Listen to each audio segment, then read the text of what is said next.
Good morning. It's Saturday, May 20th, and I'm going to pay.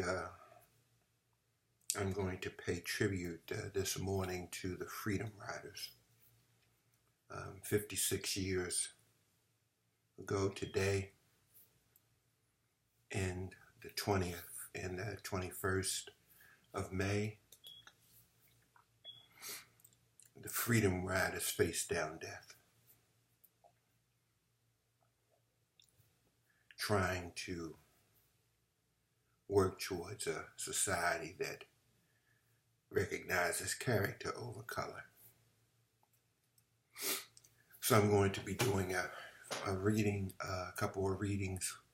First on the incidents that occurred that day, and lastly on a congressional tribute that was given last year. May 20th, 1961, beatings in Montgomery.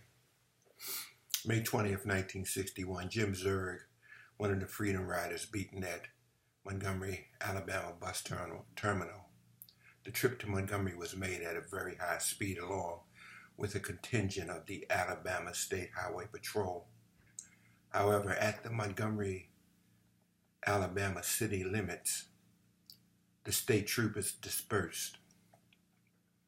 The Freedom Riders then were on their own, and at the Greyhound bus terminal they were met by a mob of more than 200 people, many of whom were Klansmen armed with baseball bats and on pipes. The mob attacked not only the Freedom Riders, but reporters and other bystanders, leaving more than 20 people seriously injured. The local police did not show up for 20 minutes. Think about that. One of those on the arriving bus was Jim Zerg, a 21-year-old white student from Ballard College in Wisconsin, who became an exchange student at Fisk University of Nashville, Tennessee, and was also active in the Nashville sit-in movement. Zerg was one of those selected for the new troop initiative for replacement riders begun by Diane Nash and others. He was one of the group that left Birmingham earlier that day on May 20th. As Zerg stepped off the bus in Montgomery, someone shouted, "Kill that nigger-loving son of a bitch."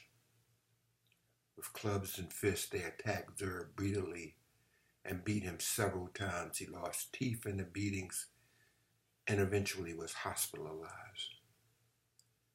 The mob also attacked Congressman John Lewis, who wasn't a congressman at that time, he was a student, Bernard Lafayette, and William Barbee.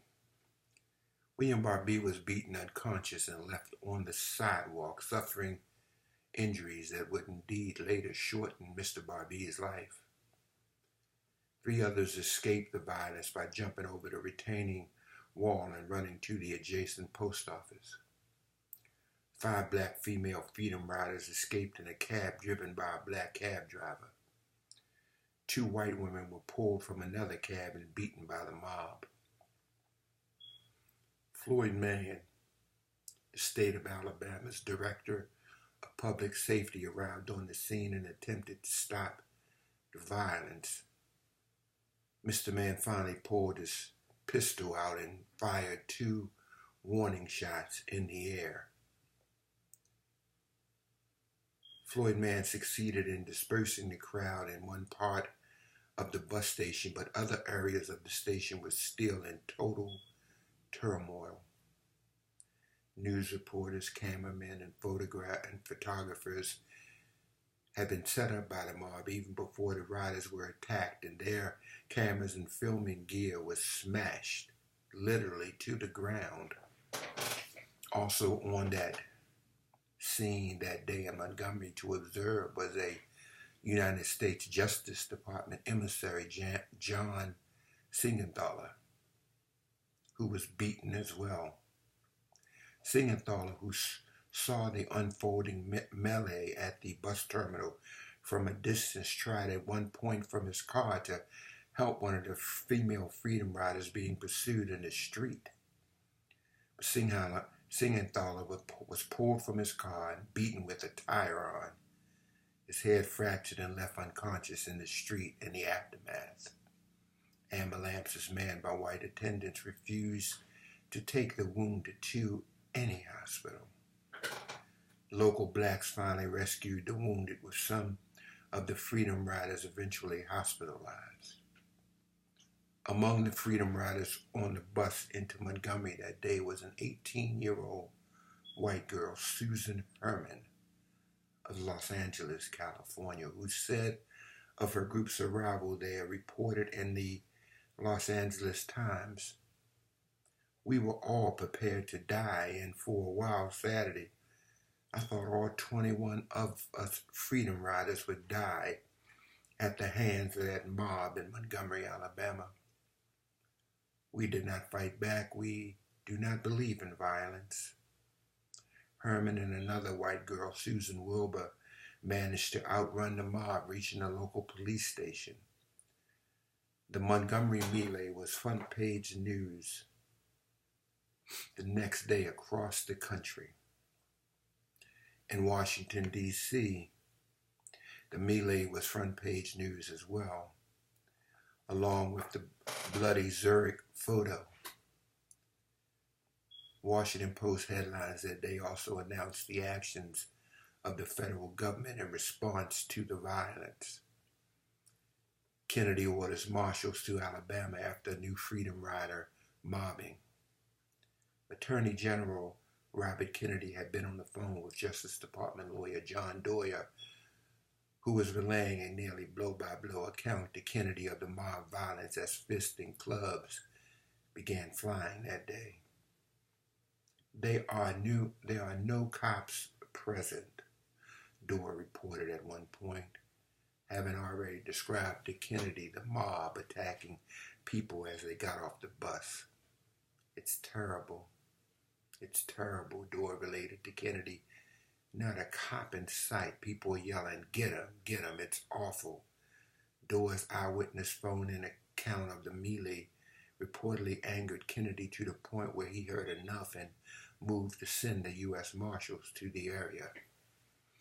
On May 21st, Kennedy ordered a task force of U.S. Marshals and Byron R. White, Deputy U.S. Attorney General, to go to Montgomery, Alabama to safeguard federal rights. Initially, some 400 marshals were ordered. The marshals would be dressed in civilian attire and wearing yellow armbands. Governor Patterson, for his part, publicly objected to the marshals, as well as the civil rights leaders and activists who had come to Montgomery, telling them all to go home and mind their own business. He also threatened to arrest the marshals if they broke the law.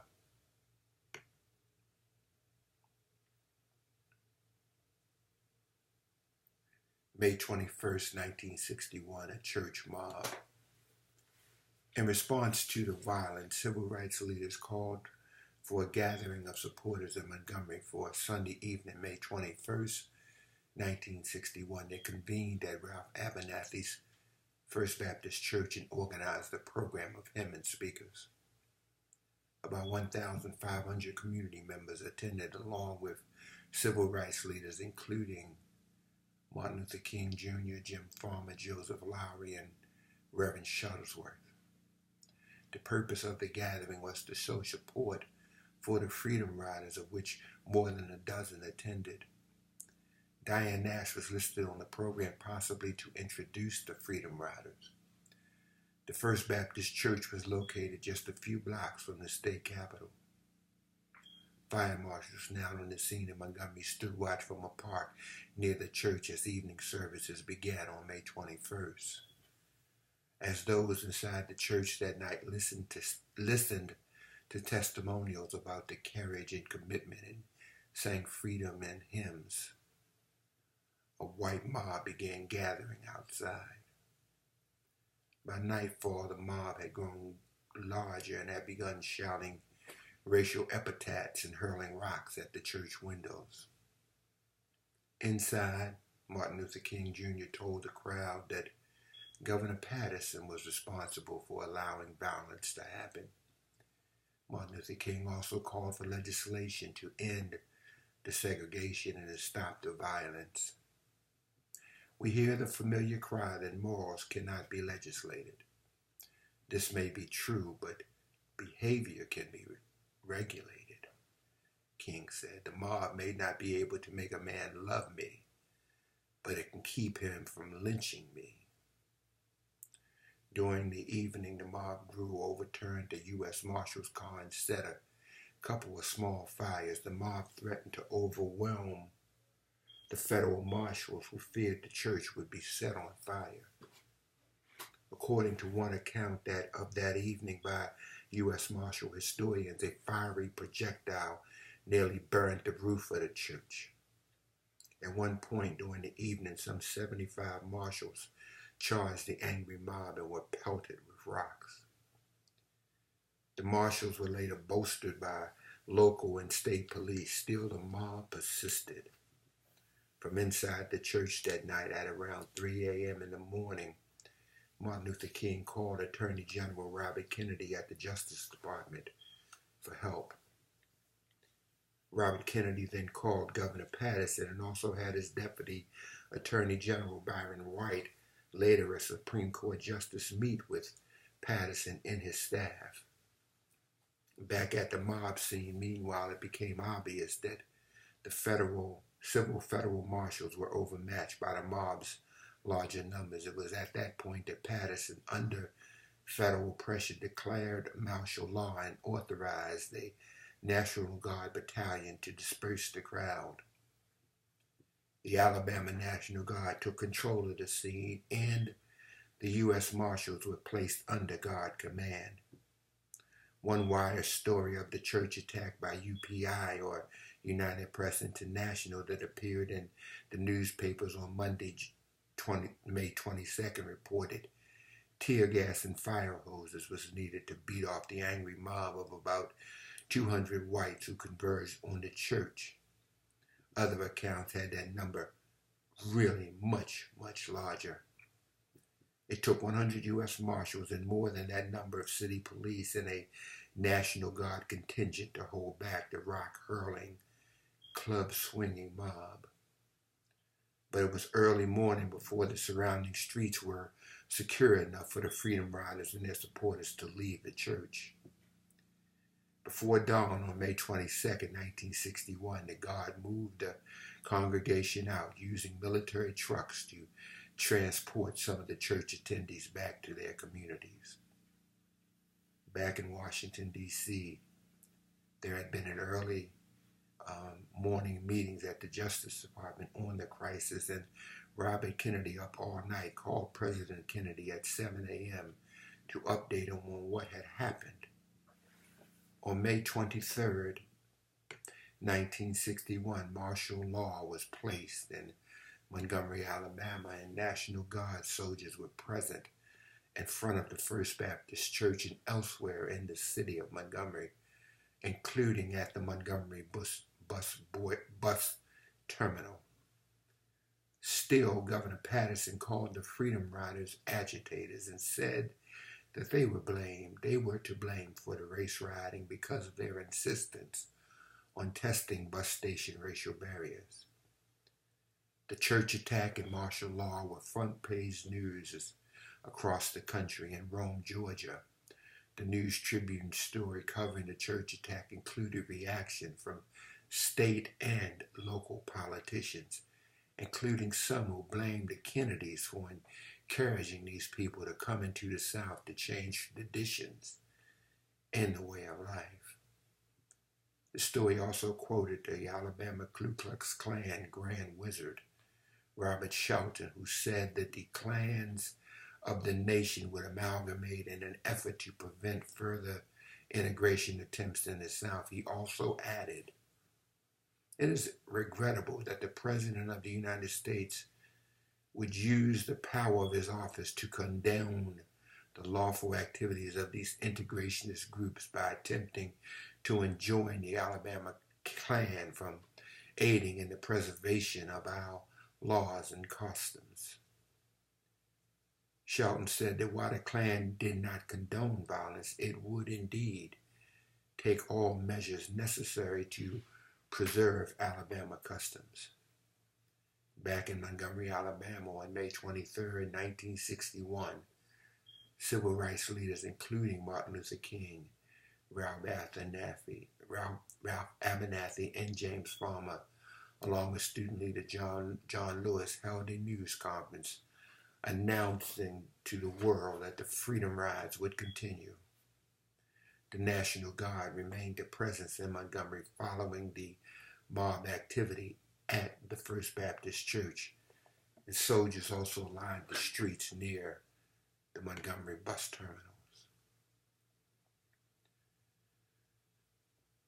SNCC students resumed the Freedom March.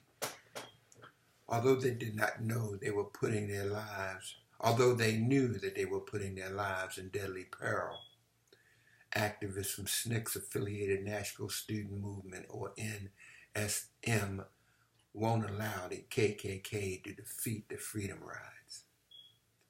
Student leader Diane Nash tells Reverend Shuttlesworth the students have decided that we can't let violence overcome us. We are coming into Birmingham to continue the Freedom Ride. Their elders, teachers, community leaders, and pastors all certain that they will be killed and try to dissuade each one of them. However, the students were not deterred. 10 riders, 8 black, 2 white, including John Lewis and Hank Thomas, the 2 young SNCC members of the original ride, take the bus from Nashville to Birmingham on May 17th. When they arrive, they are arrested by Bull Connor, who transports them in the middle of the night to the Tennessee border and drops them off by the side of the road. They manage to make their way back to Birmingham, where more riders, including Ruby Dodge Smith from SNCC in Atlanta, reinforced them. Now 19 strong, 16 black and 3 white, they return to the Greyhound terminal. Again, the drivers refuse to carry them. I only have one life to give, and I'm going to give it to the NAACP, and I'm not going to give it to the NAACP or to CORE, says one driver. All night, hour after hour, the riders wait for a bus while being constantly harassed and besieged by racist mobs led by Robert Shelton, Grand Dragon of the Alabama Ku Klux Klan. Again, I'm going to repeat some of this, of what happened, what I said earlier, but I just wanted to read another account. Under intense public pressure, the Kennedy administration extracts a reluctant promise from Alabama Governor Patterson to protect the Freedom Riders on their journey from Birmingham to Montgomery. Greyhound Bus Lines is forced to provide a driver. On the morning of May 20th, the Freedom Ride resumed along with the Freedom Riders. Afraid of a Klan ambush, this Greyhound bus shrieks towards Montgomery at 90 miles an hour and is escorted by the Alabama Highway Patrol cars, their sirens screaming. But when the bus reaches the Montgomery, Alabama city limits, the Highway Patrol suddenly disappears, and just before the bus arrives, all the cops who have been guarding the Greyhound terminal also disappear. When the Freedom Riders step off the bus, hundreds of Klansmen swarm over them, screaming, "Get those niggers." They attack with baseball bats, broken bottles, and lead pipes. Reporters are beaten and their cameras smashed, which is why no photographs exist of this murderous attack. Jim Zerg is beaten to a bloody unconsciousness. His teeth were knocked out. John Lewis is felled by a wooden crate to his head. When Justice Department official John Singlethaler tries to rescue 2 women riders. He is too beaten unconscious and left bloody on the pavement, acting against the orders of his political masters. Alabama Public Safety Director Floyd Mann pulls his revolver and stops the Klansmen who are kicking and stomping Zurg Lewis and William Barbee. He probably saved their lives. When Governor George Wallace took office in 1963, one of the first things he did was fire, terminate, get rid of Floyd Mann. He immediately fires Mann and replaces him with Governor Art Lingo, a rabid segregationist. After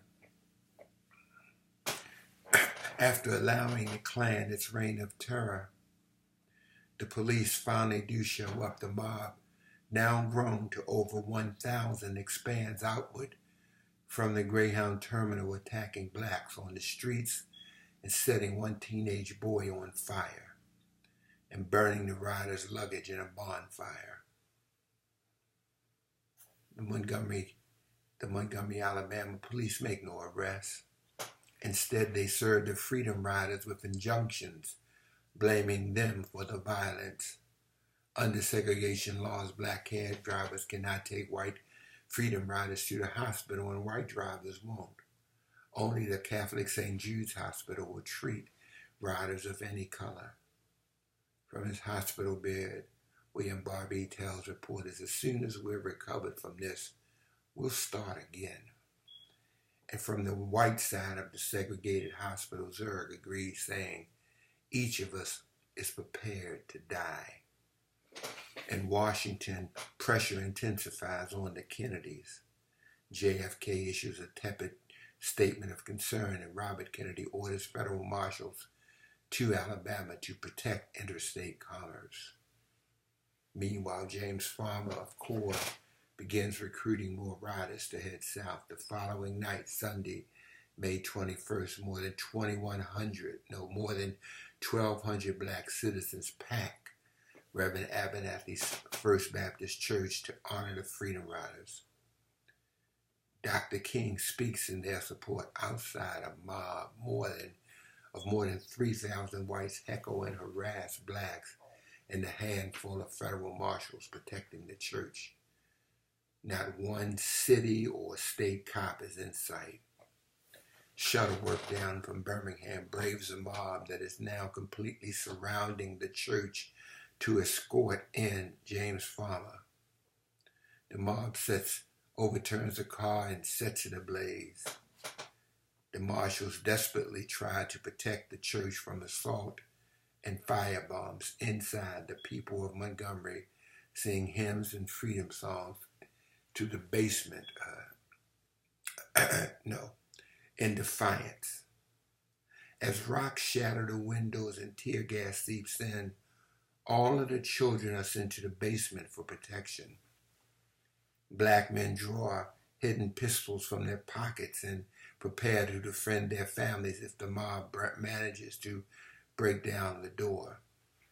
Slowly, reluctantly, President Kennedy moves towards committing federal troops, but Governor Patterson forestalls that by declaring martial law and sending in the Alabama National Guard, the Dixie Division with Confederate flag on its shoulder patch, forces them at bayonet points to remain inside that sweltering tear gas filled building for the entire night.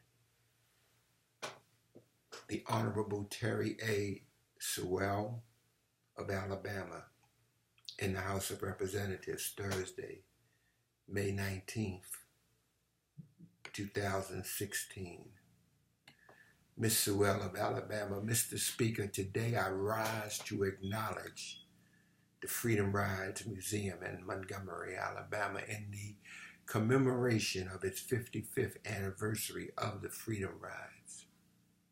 The brave civil rights activists who fought peacefully against the unconstitutional public transportation segregation in the Deep South in May of 1961. On May 14, 1961, Freedom Riders arrived in Anniston, Alabama on a Greyhound bus. They were met by an angry crowd, or mob of nearly 200 people who surrounded the bus and caused the bus to pass the bus stop. They were followed by an angry mob until the bus tires blew out, which is when a bomb was thrown into the bus filled with peaceful civil rights activists. Barely escaping with their lives, the Freedom Riders watched the bus burst into flames and were then brutally beaten by members of the surrounding mob. The second bus traveled to Birmingham, Alabama. Those Freedom Riders were also met by angry mobs and savagely beating, some by metal pipes. The Birmingham Public Safety Commissioner at the time stated that he knew the Freedom Riders would be met with violence, but posted no police protection because it was a holiday, Mother's Day. On May 20th, 1961, it was the Montgomery, Alabama city line where the governor appointed Highway Patrol abandoned the Freedom Riders. They were charged to escort into the city. Their nonviolence was met with organized brutality of the very worst kind. At the historic Greyhound station, the Freedom Riders were attacked as they exited by Jim Crow enthusiasts, beating within 4 inches of their lives by bats and on pipes. Many riders were left dead for dead in the streets. Ambulances refused to transport the wounded to the hospital, and some members of the community stepped in and tried to rescue the lives.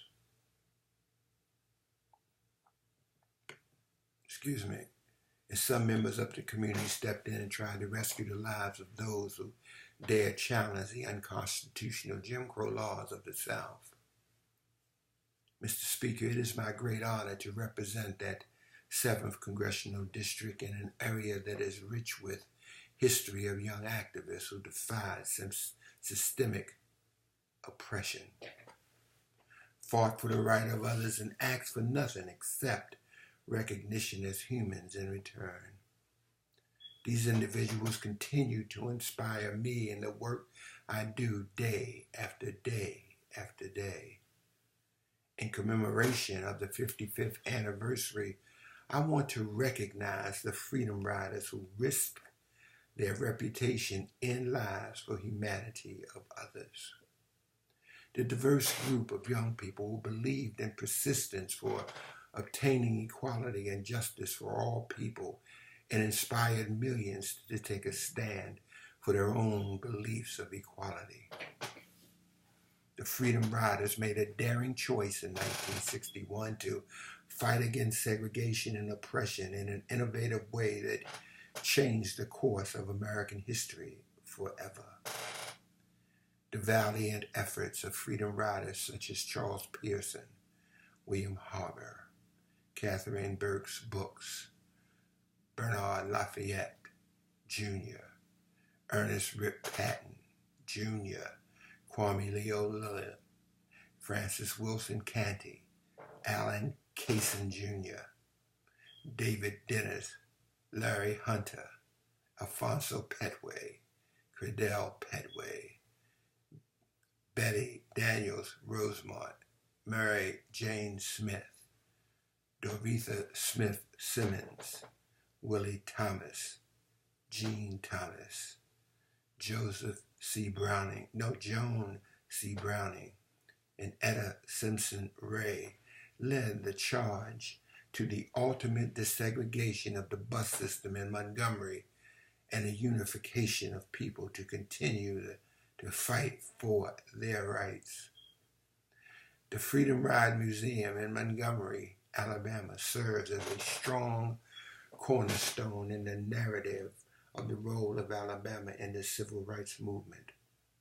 I want to thank the Alabama Historical Commission and its director, Lisa Jones, for their role in safeguarding Alabama's historic buildings and sites such as the Freedom Ride Museum.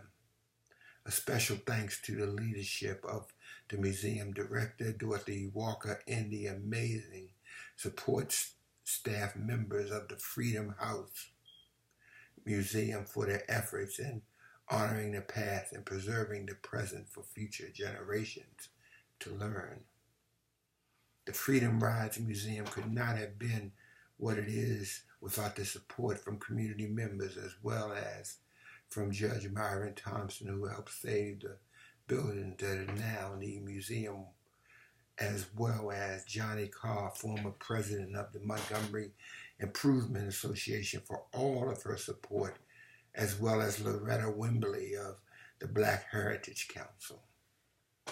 A special thanks to historian Dr. J. Mills Thornton, who played a pivotal role in the creation of the museum. The Freedom Riders are a quintessential example of how change can happen when we work together and fearlessly stand for what is right. I give all the charge to, like the Freedom Riders, continue to battle against inequality and continue to stand strong by our great nation's principles of democracy, liberty, and justice for all. I ask my colleagues today to join me in commemorating the 56th anniversary of the Freedom Riders, who in the summer of 1961 dared to make a difference and forever changed America for the better. And that is from Terry Sorrell, Congressperson from the 7th District in Alabama. Have a great day. Have a great weekend. Project Uplift Literacy. In their words, my voice, our great Black history need not ever be a Black mystery.